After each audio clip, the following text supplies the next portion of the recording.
Cześć, Bartek Urban. Zapraszam do testu Jeepa Avengera. A Jeep Avenger to najnowszy i najmniejszy Jeep w gamie, jak i w historii, który mierzy zaledwie 4084 mm, czyli nieco ponad 4 metry. Dla porównania Jeep Renegade, czyli do tej pory najmniejszy z Jeepów, mierzy 4236 mm, czyli jest o 15 cm dłuższy. Tak więc Avenger ma nieco ponad 4 metry długości, 1776 mm szerokości, 1534 mm wysokości oraz rozstaw osi wynoszący 2557 mm. Ma też dumny prześwit 20 cm, co jak na tak małe autko jest bardzo fajnym wynikiem. Zresztą w końcu to Jeep, więc musi mieć niezłe parametry terenowe. I faktycznie, Jeep chwali się nawet kątami, gdzie mamy kąt natarcia 20 stopni, zejścia 35, rampowy 20 stopni. Szkoda tylko, że auto nie ma napędu 4x4, ale to się zmieni, bo w przyszłości będzie wersja z 4x4. Ale do właściwości terenowych jeszcze wrócimy. Teraz skupmy się na wyglądzie, bo ten jest naprawdę bardzo fajny. I fajny to jest dobre określenie, bo auto ma bardzo dużo fajnego stylu. A dzisiaj fajność jest chyba w cenie. Samochód wygląda sympatycznie, ładnie, nowocześnie, a przy tym zachował wszystkie cechy prawdziwego Jeepa, jak ten grill czy licznie poukrywane smaczki i napisy. Ba, nawet nazwa jest genialna, Avenger, że też nikt wcześniej nie wpadł na tak dobrze brzmiącą nazwę. Brawo! I drugie brawa należą się za prawdziwy wydech. I to taki, który nawet coś tam brzmi.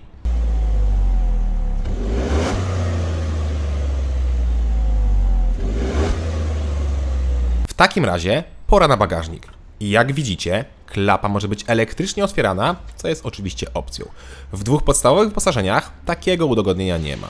Bagażnik ma 380 litrów, co pewnie jest prawdą, jakbyśmy wywalili wszystkie te deski wypełnienia i nie mieli subwoofera w bagażniku. Bo z tym wszystkim kufer bardziej przypomina mi 300 litrów. I niestety jest wykonany ze słabych materiałów, gdzie na przykład mi odpadała tutaj taka zaślepka.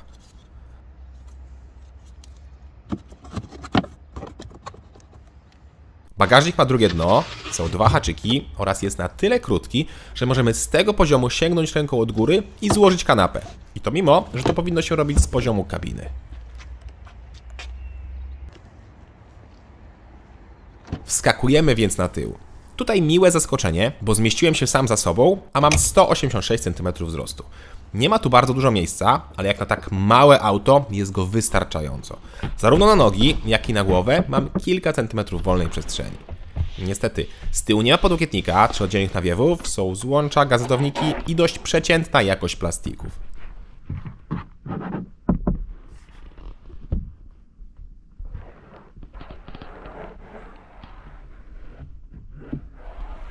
Wskakujemy więc naprzód. Tutaj jest oczywiście dużo więcej przestrzeni, a zarówno fotel, jak i kierownica są regulowane manualnie.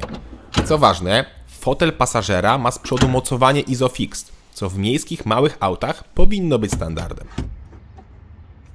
W takim razie pora na deskę rozdzielczą.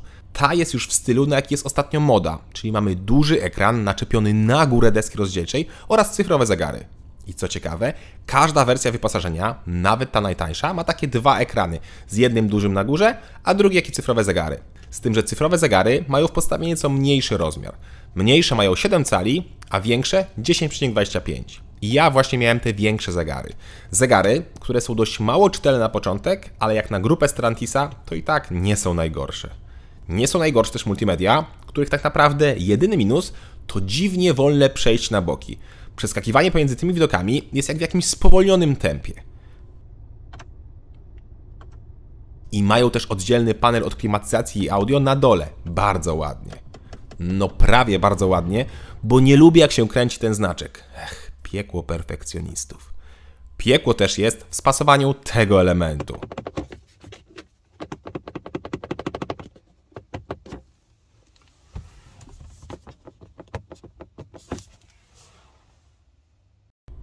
No to spasowanie jest straszne. Na szczęście to jest jedyna rzecz tak słabo spasowana. Reszta jest już dobrze spasowana, tylko materiały są dość przeciętne i twarde. Ale wyglądają dobrze.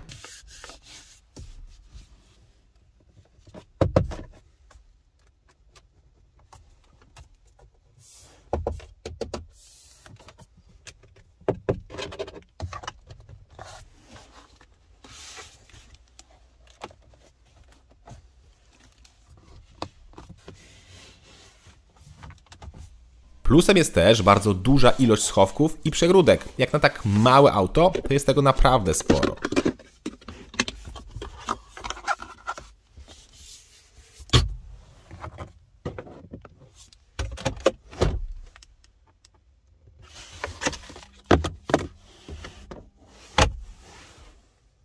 I jeszcze jedna taka uwaga, auto ma kilka trybów jazdy i wraz z nimi zmieniają się kolory motywów zegarów cyfrowych i na przykład w Sport mamy czerwony, w Normal żółty, a w Eco zielony. I wraz z tymi zmianami zmienia się też podświetlenie nastrojowe, tylko tam są nieco inne kolory. I na przykład w Sport jest zielony, a w Normal czerwony. Jakoś dziwny brak konsekwencji w tych kolorach.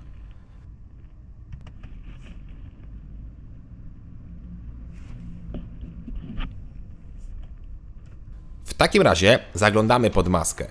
I tutaj miła niespodzianka, bo na większości rynków Jeep Avenger będzie oferowany tylko i wyłącznie jako elektryk. Ale na szczęście nie w Polsce, bo tutaj poza elektrykiem będzie też dostępna wersja 1.2 PureTech 100 koni i właśnie taką wersję dzisiaj testuję.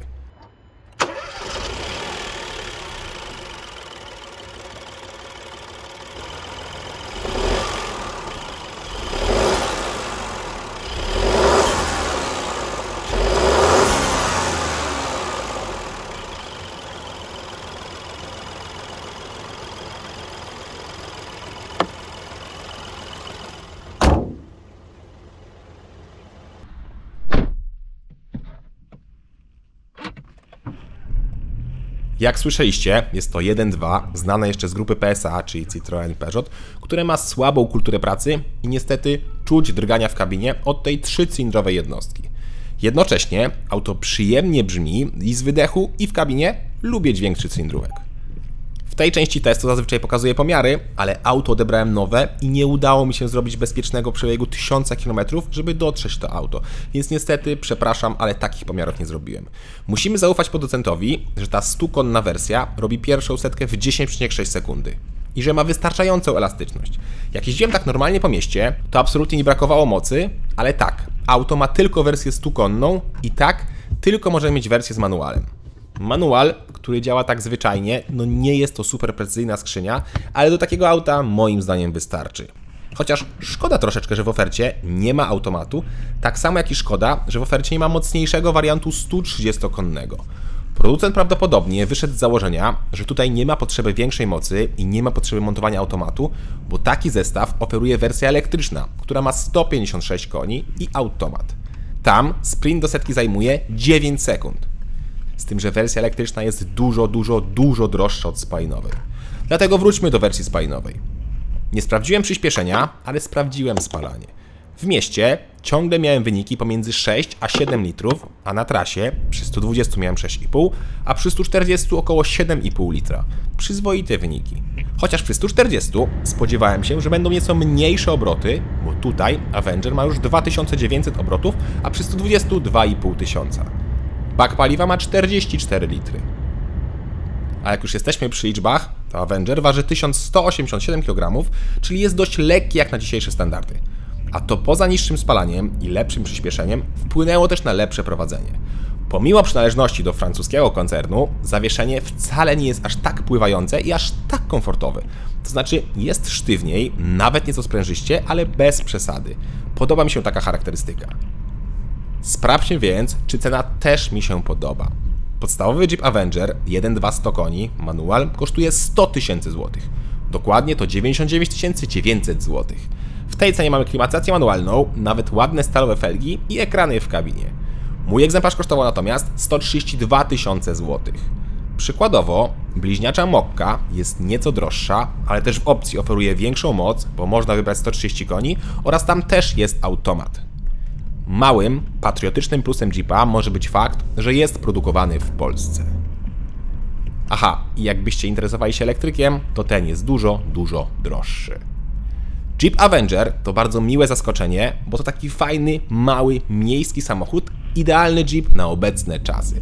Kiedyś Jeep oznaczał wolność, oznaczał niezależność, prawie nie było dróg, których by nie pokonał. Napędy 4x4, reduktory, blokady mostów, V8 pod maską.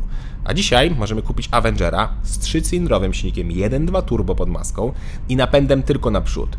I absolutnie to nie jest wada, bo przecież wciąż można kupić Wranglera. Nawet takie marki jak Jeep, czy w motocyklach Harley Davidson muszą się dostosowywać i sprzedawać wszelkie rodzaje pojazdów po to, żeby nie przegapić rewolucji i tego, co jest obecnie niestety modne na rynku. Avenger to naprawdę fajne, modne auto. Cześć!